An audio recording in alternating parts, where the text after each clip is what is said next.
9h06, place à l'invité culture de Télématin. Et ce matin, Damien, vous recevez Jamie Gourmaud.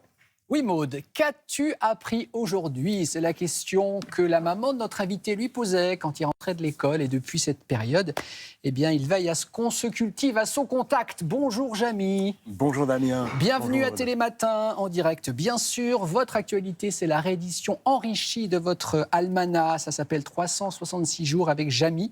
C'est chez Nathan. On apprend plein de trucs. Moi, j'adore ce type de livre parce qu'on picore des infos et après, chez des amis, on peut épater la galerie en sortant plein d'infos qu'on a découvertes. Peut-être juste avant de répondre à plein de questions. Combien pèse un nuage? Comment on détermine le sexe des crocodiles, etc. Quel type d'écolier, d'enfant étiez-vous? On vous imagine premier de la classe, super studieux. Ah, voilà. Est-ce que vous me reconnaissez sur les deux? Parce que là, je suis à avez côté la de mon même bouille, frère. hein, avec votre grand frère. Bah, vous Voilà. vous n'avez pas changé. Regardez la même bouille. Un petit peu Un quand petit même. peu. Le système pileux s'est développé. Voilà. Ça dépend, en fait. Quand j'avais cet âge-là, j'étais plutôt un bon élève. Voilà. Et en grandissant, je me suis un petit peu émancipé. Ouais. Et puis... Mais la soif d'apprendre, Ah, déjà. toujours. Ouais, Ça, c'est immuable. ouais. Allez, on y va, Jamie. Vous répondez à toutes ces questions dans votre livre. Qu'est-ce qui détermine le sexe d'un crocodile? Alors, c'est une question que je ne m'étais pas posée, mais la réponse m'intéresse. Alors oui, c'est étonnant parce que tout va dépendre de la place, et c'est vrai pour les crocodiles, mais aussi pour pas mal de reptiles, de la place où se trouve l'œuf. Ça va être la température qui va déterminer. La température Absolument. du nid, on va dire. La température du nid, la température de l'endroit où se trouve l'œuf. Alors je crois que c'est aux alentours de... Alors j'ai noté, Jamie, oui. entre 28 et 33 degrés, normalement, ça donne plus de femelles. Absolument. Entre 33 et 35, plus de mâles. Et ensuite... Et après 35 degrés, plus de femelles. Voilà. Et évidemment, tout va dépendre de la place où se trouve l'œuf. Si l'œuf se trouve sur le pourtour, eh bien la température sera un peu plus faible qu'au centre du nid. Donc vous voyez, les femelles ou les mâles ne vont pas forcément naître au même endroit. Au même endroit, exactement. Voilà. Autre question intéressante, d'où viennent les couleurs des papillons? Alors, il y a deux origines, soit un pigment, soit finalement l'écaille. Parce que on ne le sait pas forcément, mais les ailes des papillons, là on en voit de très très beaux, là, les ailes de papillons sont recouvertes d'écailles. Et ensuite, je sais pas, on a tous manipulé des CD. Ouais. Voilà, c'est un truc, Oui, bien sûr. voilà. En cours de bio. Hein, voilà.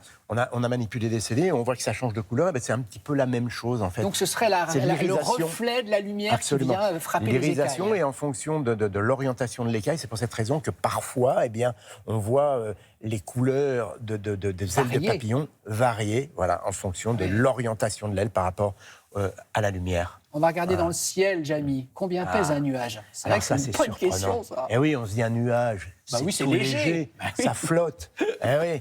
Eh bien, un nuage, ça peut être très très lourd. Les cumulonimbus, ces nuages-là qui forment, qui sont à l'origine des orages, ça peut peser jusqu'à 500 000 tonnes. Alors on se demande, mais comment ça se fait que ça tient au-dessus de nos têtes? Comment ça tient dans Eh oui, alors ça pèse autant parce que ce sont des petites gouttelettes d'eau, hein, et il y en a tellement hein, que ça pèse lourd. Et puis ensuite, pourquoi ça tient au-dessus de nos têtes?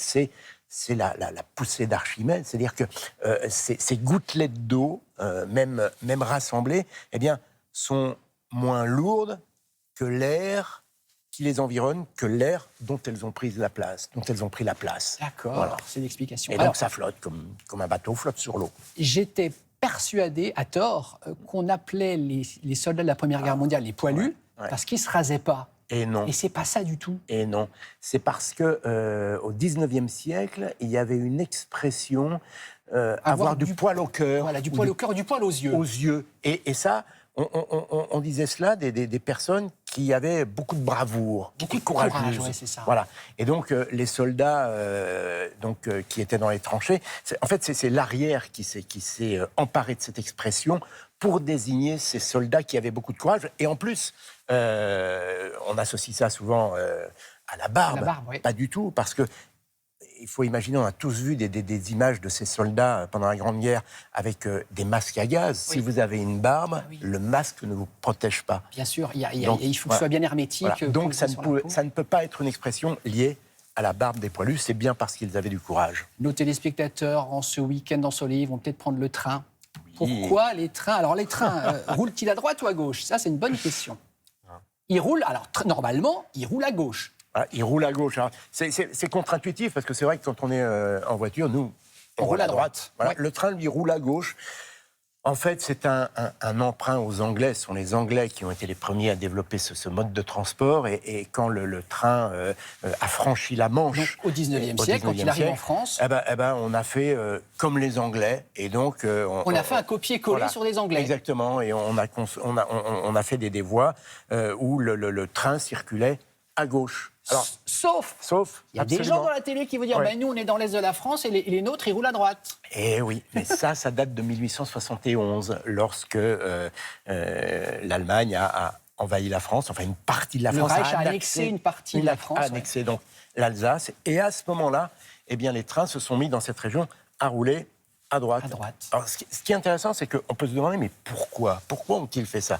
En fait, quand les trains roulent de l'autre côté, c'était une façon de se protéger. Si nos trains roulent de l'autre côté, on sera moins facilement envahi. Voilà. Eh oui, bien sûr, il y a une explication à tout. Et on termine avec les poissons. Bonne question. Est-ce que les poissons des océans boivent de l'eau salée? Mais c'est vrai qu'on ne se pose pas la question, pourtant c'est intéressant de le savoir. Oui, ben, on se pose la question, mais comment font-ils pour boire? Ben oui. On a tous essayé de boire de l'eau Parce salée. qu'ils ont besoin de boire. Exactement, tout à fait, comme nous. Et peut-être même de boire plus que nous. Eh bien, en fait, oui, ils boivent de l'eau salée, mais ils sont équipés de petites glandes qui vont leur permettre d'éliminer ce sel. filtrer. Exactement, et qu'ils évacueront ensuite dans leurs urines. Je pense qu'on a totalement convaincu nos téléspectateurs. Donc des anecdotes, vous en avez à foison dans ce très beau livre, donc édité chez Nathan.